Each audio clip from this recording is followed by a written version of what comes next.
So, I have officially won the lawn game. However, it is with an asterisk. My total mows for the season sits at 6. Total 6 asterisk. My brother caught wind that I was trying to mow the lawn as little as possible, and he did not like that our mother was not getting a nice, even, clean lawn. So he has decided to pay for somebody to mow it. So it is now out of my hands. 6 mows for the season. I'm done. I'm free.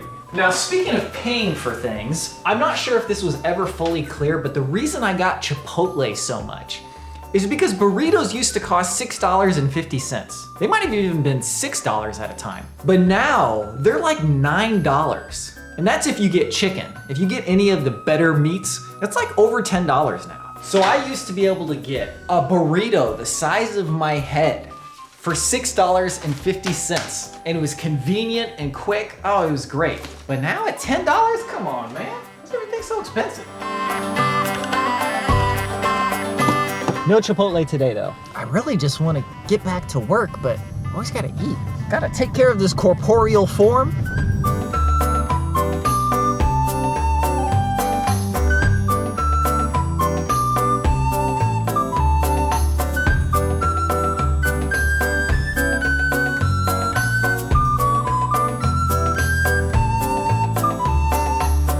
Okay, welcome back to the vlog. I've been quite busy getting everything ready for the trip to Japan. I think we're just about ready to go. We've got a bunch of videos ready to go for while we're gone. The Lost Creek public release, an updated gear video, a video at Rocky Mountain National Park, and for Patreon, we've got the Lost Creek bloopers, and then finally the Cumberland Gap commentary. We're kind of behind on the commentaries, but once we get back from this trip, I really want to get those back into order. I did finally decide on what bag I want to use for my day trips in Japan, and I talked about it with my mother. So all of the backpacks that I ordered,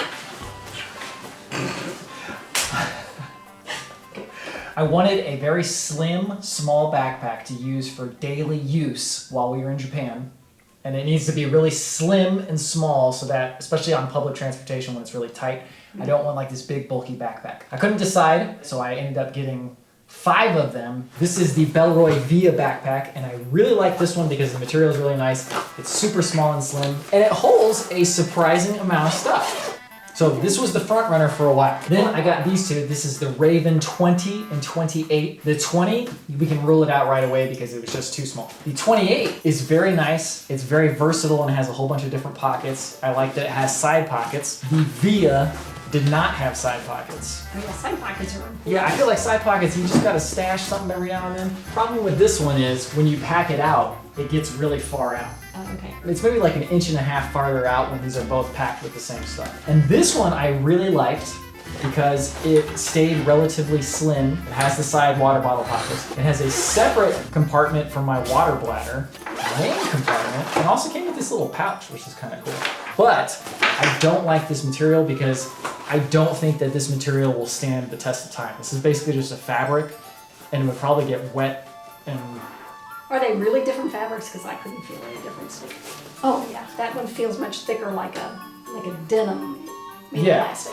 And then finally, this is the one. You can pack the same amount of stuff in all of these, and this one, for some reason, I don't know if like this top compartment just has more room. Is it taller?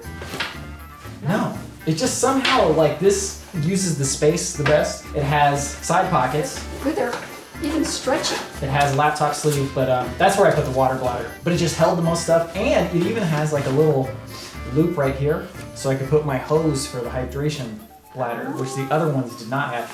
And to top it all off, this is waterproof. And it's the prettiest, Yeah. which I said before we started. Yeah, it was funny because this showed up after all the other ones, and by the time the other ones came in, I was like, well, I'm probably gonna go with this one just because of the simplicity of it, even though it's a little bit less versatile because it doesn't have the side pockets and it's very simple You on the would have inside. been not happy without side pockets. Yeah, that's what you're probably right about that. But this one's perfect. That is very cool. And you can actually strap it down, so like if it is kind of like getting too thick, you can tighten it down. Good job. Very happy with it. It was worth the effort to see the other ones. Don't kid me, but you loved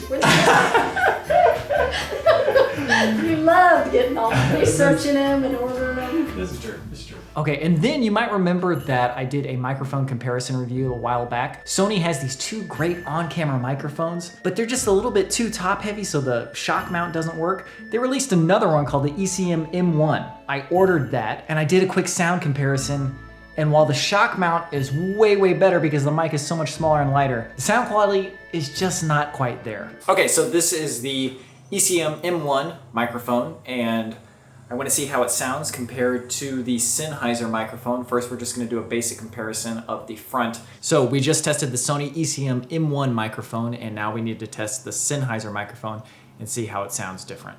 Man, listening to that, it is not even close. That's okay, this Sennheiser microphone is fantastic. The only thing I really don't like about it is that you need to use AAA batteries and you can't recharge in the field. You just need to make sure you have good juice in there, but they last so long anyway.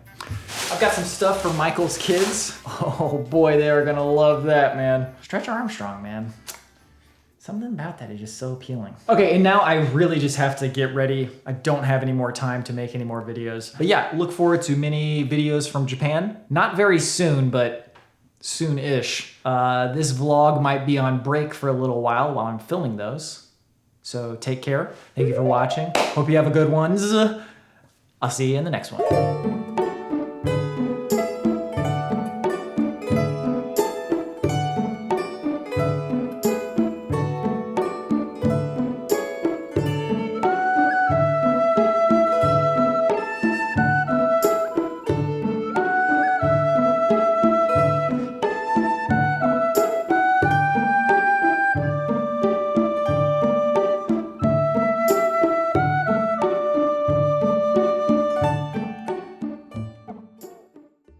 After Thomas, Sierra, and I finished hiking the amazing Lost Creek, Andrew was able to make it into town.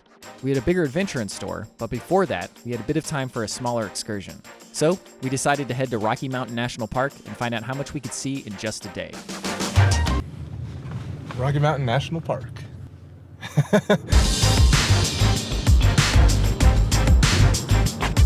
Today we're going to be starting on the left side of the park at a place called Bear Lake. Probably one of the most popular trails there, so we're trying to get there a little early, beat a little bit of the crowds, and go up as high as we can before the snow makes us turn around.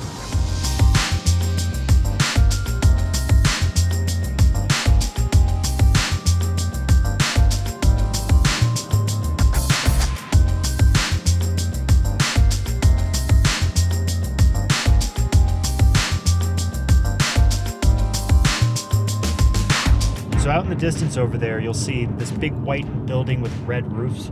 That's the Stanley Hotel, and that's where Stephen King stayed when he wrote The Shining.